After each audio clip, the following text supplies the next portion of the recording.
Olá, gente desperta do meu Brasil! Sejam muito bem-vindos ao meu canal.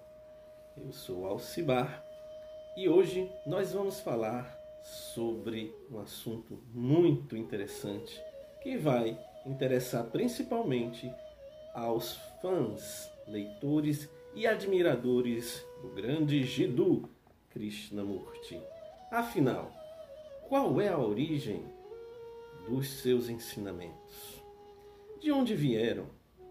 Eu fiz essa pergunta no Facebook, muita gente não soube responder e alguns até se aproximaram da resposta. Mas hoje você vai saber a resposta oficial. Você está no canal Despertares com Alcibar.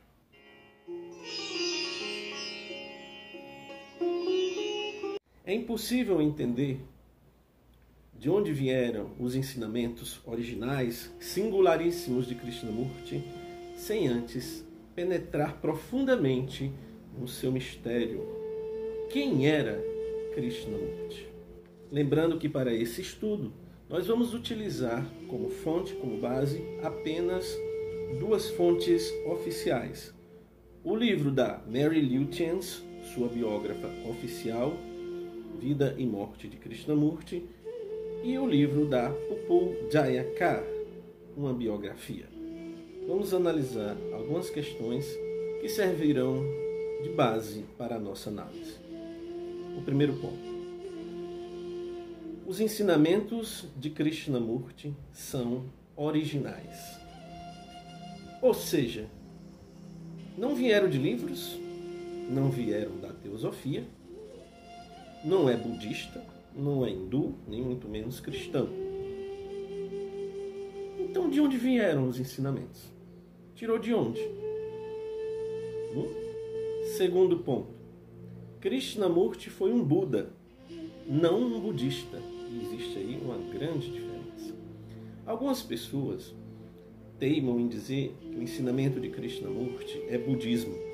Não é. Basta você assistir um vídeo ou vários vídeos que tem no YouTube, e o mesmo registro está em alguns livros de conversas de Krishnamurti com eruditos budistas.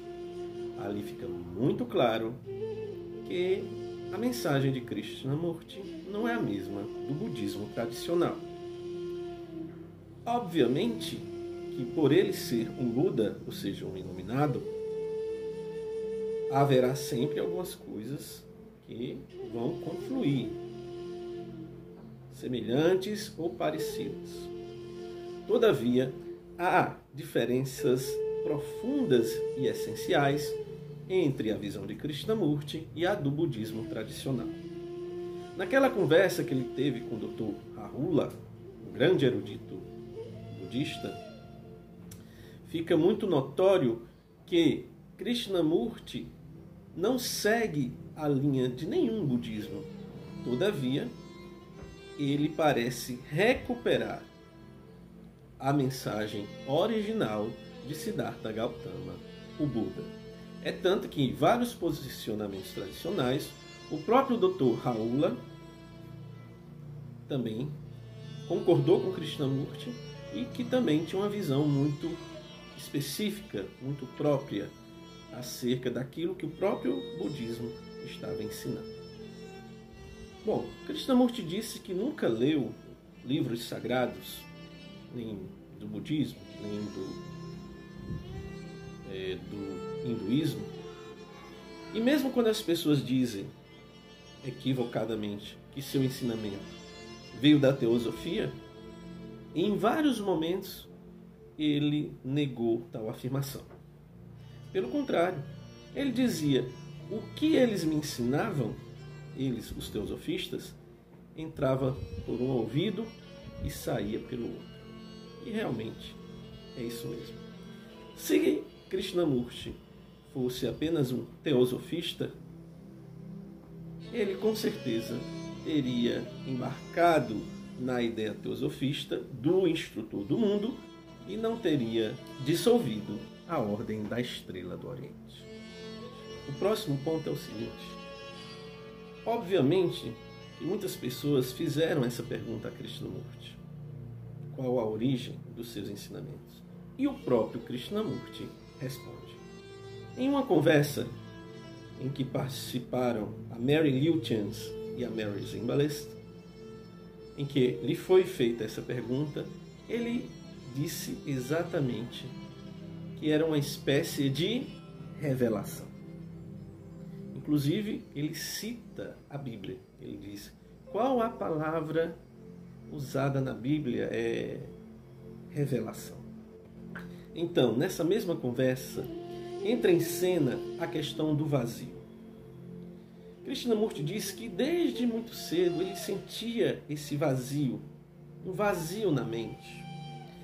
E nessa conversa ele começa a se questionar, porque ele vê a relação entre o vazio e os ensinamentos. Então ele se pergunta, como é que esse vazio foi protegido? Por que que aquele garoto, ele mesmo se questionando, refletindo em voz alta, não foi contaminado, não foi corrompido por aquelas doutrinas, por aquelas adulações, por aquelas pessoas? Será que era necessário proteger esse vazio para que os ensinamentos pudessem vir? E ele faz vários questionamentos e cita algumas teorias, a teoria do instrutor do mundo, de Maitreya, que se apossa do veículo. E por fim ele diz, eu não posso saber. É aí onde ele cita aquela famosa frase, a água nunca pode saber o que a água é. Mas, ele diz, mas outros poderão. Eu não posso levantar o véu. Eu não posso levantar o véu desse mistério. Mas vocês podem. Então ela pergunta, e se a gente encontrar a resposta, você vai validar essa resposta? Corroborar essa resposta? Ele diz, sim, com certeza. A Mary Lutyens pega dois pontos principais para entender o fenômeno, o mistério do Krishnamurti. A mente vazia e o sentido de proteção. Ela perguntou a ele, você tem consciência desse vazio enquanto fala? Ele disse, não. Enquanto falo, eu não tenho consciência desse vazio. Essa consciência de que a mente estava vazia só surge depois da fala, depois que eu termino. Durante, não. Quando a mente está vazia, ela só sabe que estava vazia mais tarde. Sai sem eu pensar. E é aí que vem algo muito importante. Não é bom concluir que Krishnamurti era uma espécie de médium. Porque médium é separado daquela coisa que se manifesta. No caso do Krishnamurti, não. E ainda, nessa linha investigativa da Mary Lutyens, ela vai procurar no seu diário algumas informações a mais sobre esse mistério. Vamos à citação. Foi isso que K chamou de a benção, a imensidão, a sacralidade, a vastidão. E na maioria das vezes, a alteridade, o outro, estava com ele quase continuamente. Quem era ou qual era o outro? Ele sempre teve a sensação de estar protegido. Foi o outro que o protegeu? Ele veio para o outro ou o outro veio para ele? Da mesma forma que foi perguntado em 1927. A consciência de K se misturou com a do Senhor Maitreya? Ou a consciência do Senhor Maitreya se mistura com a de K? De qualquer forma, o outro não era personalizado. Continuando a citação do livro da Mary Lutyens. Ele podia sentir o outro, mas ele parecia não saber o que o outro era. O outro era ilimitado, pois ele muitas vezes disse, se pudesse ser expresso em palavras, seria limitado, seria parte do pensamento. Portanto, qualquer coisa expressa por um processo de pensamento não poderia ser o outro. E agora, um ponto muito importante. O outro habitava nele? Então a Mary continua. Quando eu e a Mary Zimbalist nos sentamos e dissemos, vamos perguntar. Ele respondeu, tenho certeza que você poderia descobrir. Eu mesmo não posso descobrir. Parecia que o outro era ele, e não estava separado dele. Quando ele estava em estado de meditação, o outro estava totalmente presente. Se ele falava sério sobre isso, ele disse que podia sentir sua presença na sala, como se fosse algo que vinha de fora, sempre da esquerda. Mas era do lado de fora ou era algo nele, tornado palpável? Era uma forma de energia? E para terminar, citando as palavras da Mary Lutyens. Quando Mary e Ska entraram na sala, K disse, parece que estou indo morrer. Como se não esperasse tão cedo, mas aceitasse o fato. Mais tarde ele disse, eu pergunto porque o outro não deixa o corpo ir. Ele se perguntou isso muitas vezes nas 3 semanas seguintes. Em outra ocasião, ele disse a Maria, a Mary Zimbalist, estou observando isso. É muito curioso. E em outro momento ele comentou, o outro e a morte estão tendo uma luta. E agora a minha análise final. É claro que eles não poderiam dar uma resposta única e taxativa sobre esse assunto, porque é muito complicado. Todavia, através de reflexões e questionamentos, eles dão algumas pistas. Cabe a cada um de nós fazermos as devidas considerações e tirarmos as devidas conclusões. Pelo que eu li, entende-se que o outro, que poderia ser uma energia, uma inteligência, um poder, era algo que era parte de Krishnamurti, mas que em alguns momentos se afastava e em alguns momentos se aproximava. Quando se afastava, Krishnamurti passava a ser apenas uma pessoa comum. Isso é dito no livro. Uma pessoa gentil, uma pessoa educada, amorosa, né, bem-humorada. Né? Mas quando Krishnamurti conversava sobre isso, ou quando Krishnamurti estava dando orientações ou fazendo as palestras, aquilo se tornava muito palpável, muito presente. Essa energia diferenciada, essa presença diferenciada, foi descrita por várias pessoas. Não só do círculo do Krishnamurti, mas também de fora. Que era uma presença quase palpável. A meu ver, realmente, houve ali uma espécie de canalização. No livro da Pupul Jayakar, ela registra a seguinte fala de Krishnamurti sobre essa questão. Quando jovem, eles me disseram, seja como um canal completamente aberto. Não resista. Só que era uma canalização diferenciada.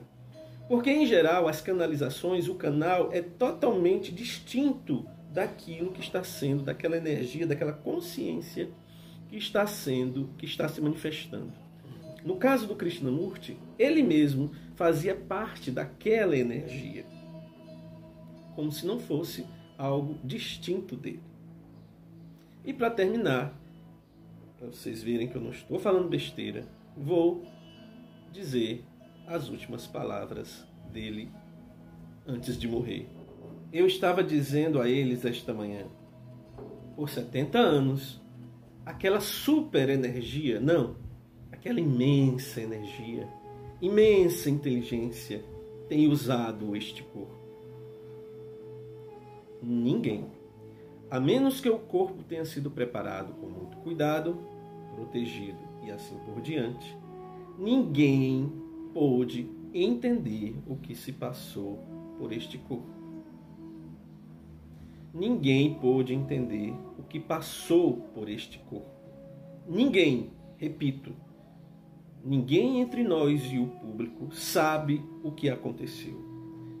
Eu sei que eles não sabem. Ora, tá claro, uma super energia, imensa inteligência tem usado esse corpo. Você não vai encontrar outro corpo como este, ou aquela inteligência suprema operando em um corpo por muitas centenas de anos. E logo depois ele diz: alguns fingirão ou pretenderão poder entrar em contato com esta energia. E poderão, mas se viverem os ensinamentos. Mas ninguém fez isso. Ou seja, ninguém entendeu o seu fenômeno. Ninguém entendeu o seu mistério. E é isso, pessoal. Quero agradecer desde já você que ficou comigo até o final. Espero que tenha gostado. Não esqueça de dar o seu like, de se inscrever no canal, de comentar e também de compartilhar nas suas redes sociais. E como eu sempre digo, a melhor forma de se combater a escuridão é espalhando a luz. Espalhe essa luz. Muito obrigado, fiquem com Deus e até a próxima.